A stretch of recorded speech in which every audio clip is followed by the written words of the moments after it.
So it's August 16th, 2019. I just at 6:29 a.m.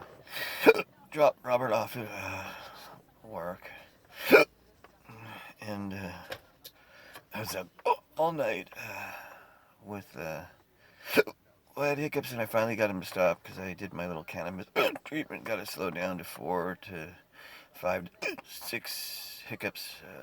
I can't even think.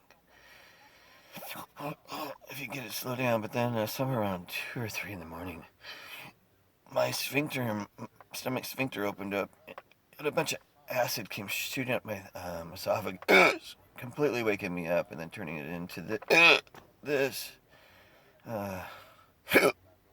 So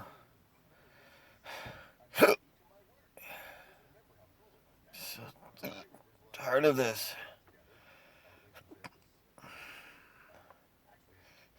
I've spent so much money and time following all these physicians around, and all of them have done absolutely nothing to advance this to.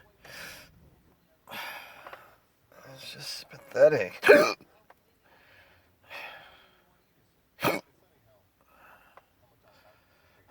Oh,